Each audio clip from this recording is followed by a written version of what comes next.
Nah, kadang-kadang yang diajak bicara itu tidak mengetahui perannya itu seperti apa. Dia pikir kalau diajak ngomong yang penting kedengeran suaranya. Jadi orang lagi ngomong, Mas maaf kaki saya keinjak, tolong ulangi, nggak kedengeran suaranya.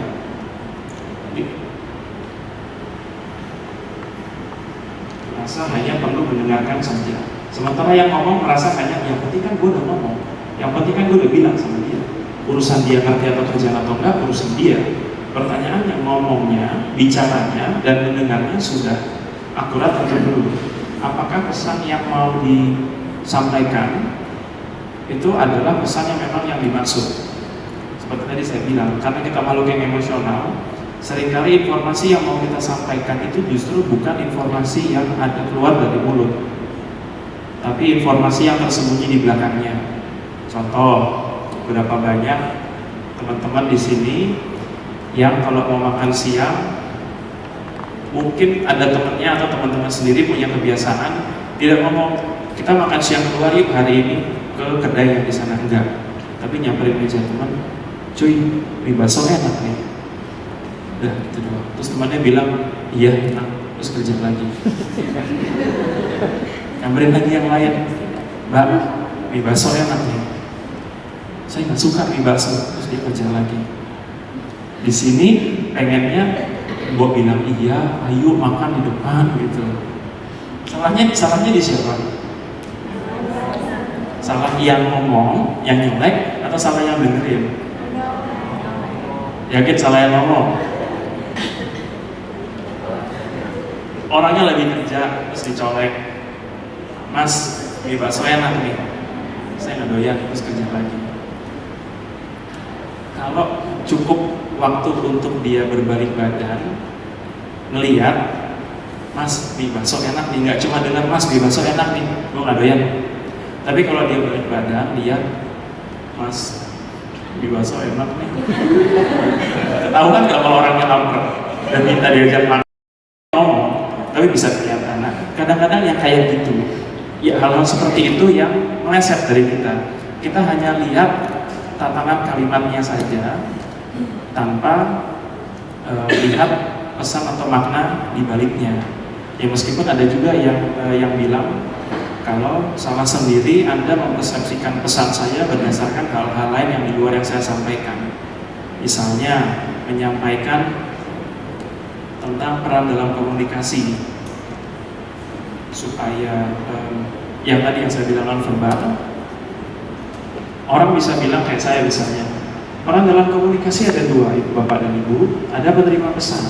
Penerima pesan tugasnya adalah mendengarkan, memperhatikan dan menyimak, memaknai informasi yang disampaikan oleh pembicara, dan kemudian memberikan umpan balik. Ngerti atau tidak? Sudah cukup jelas atau belum? Informasinya perlu ditambahkan atau dikurangi? Berikan feedbacknya. Yang saya sampaikan dengan apa yang saya ekspresikan sejalan. Tapi kalau misalnya saya melakukan hal ini dengan cara, misalnya saya di sini, terus saya bilang ini, penerima pesan itu tugasnya ada 4. Mendengarkan, memperhatikan, rasa diajak ngomong nggak sama saya? Enggak. Yang kayak gitu, yang seperti itu banyak. Bicara, tapi nggak menyampaikan secara layak.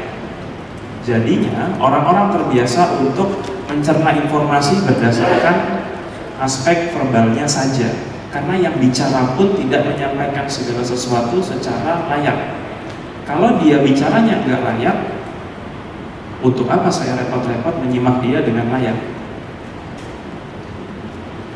Itu lingkaran setan, bukan lingkaran setan sih, vicious cycle. Saya jangan bilang setan, yang enak banget ngomongnya. Itu vicious cycle yang perlu kita break.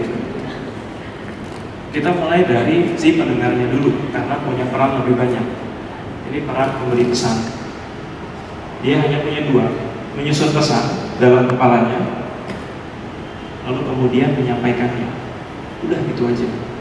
hanya 2 tugasnya pemberi pesan di luar siklus yang tadi ya. Sementara tugasnya penerima pesan mendengarkan, dapat dulu, terdengar suaranya, memperhatikan, menyimak bagaimana cara yang bicara menyampaikan, serius, bercanda, setengah serius, setengah bercanda, atau setengah miris karena posisi dia saat berbicara ada di pinggir gedung lantai 30 siap loncat misalnya.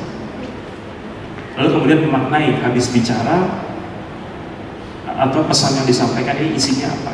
Dia minta saya melakukan sesuatu, dia minta saya memahami atau merasakan sesuatu yang dia mau sampaikan, atau apa. Setelah merasa yakin, tahu apa yang mau dikatakan, kasih umpan baliknya. Sebelum dia kemudian menyusun pesan lagi, lalu kemudian menginformasikan atau menyampaikan. Saat umpan balik diberikan, bertukar nggak perannya? Umpan balik yang mau disampaikan jadi message, dan si pemberi pesan jadi penerima pesan. Ini yang tadi saya bilang interchangeable. Orang yang jadi pembicara itu juga punya peran sekaligus menjadi pendengar. Saat sudah ada mulai pertukaran informasi, bentuk konkretnya dari yang diagram tadi adalah ketika ada message diberikan, pendengar pesan jadi receiver. Tapi saat receiver memberikan feedback, sendernya yang jadi receiver. Message-nya berganti menjadi feedback dari yang tadinya orang yang mendengarkan. Sampai sini dulu. Ada yang bingung atau kurang jelas atau ada yang mau ditanya? Silakan Ibu. Kalau ini kan tadi Bapak menggunakan kata normal atau penyampaian antar dua pihak. Mana kita ada suatu seorang yang tipikalnya sebenarnya dia orangnya baik, cuma ketika cara menyampaikan atau orang yang suka hati Pak. Padahal kalau kita udah kenal dia juga biasa sih bukan dia kan seperti itu orangnya, tapi orang yang semuanya sakit hati padahal itu suatu hal yang biasa bagi kita yang kenal dia. Itu sudah tetap juga, tapi orang banyak yang sakit hati dengan Ibu siapa? Ibu Maya. Ibu Maya, terima kasih pertanyaannya. Ada yang suka nonton bola nggak di sini? Sebelum saya jawab ya, ada yang suka nonton bola? Nggak ada. Yang laki-laki mungkin nonton bola? Kok malu-malu sih angkat tangan? Takut ketahuan ya, lebih begadang besok paginya masuk kerja telat nonton bola. Ada yang ngikutin? Saya nggak bahas klub yang terlalu jauh. Tahu istilah offside dalam sepak bola? Bolanya belum diumpan, backnya di depan, penyerangnya maju duluan ke belakang. Jadi mendahului offside. Nah, Bu Maya, terima kasih. Antusiasmenya dalam melakukan serangan kuat sekali, sampai nanya sesuatu yang nanti akan saya sampaikan belakangan.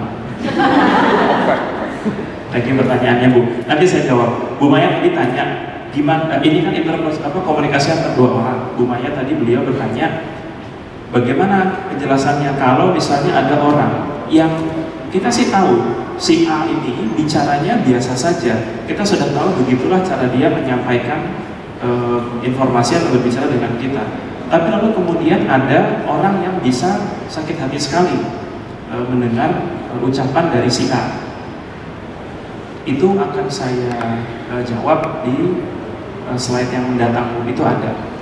Kemungkinannya 2 kalau saya boleh jawab singkat.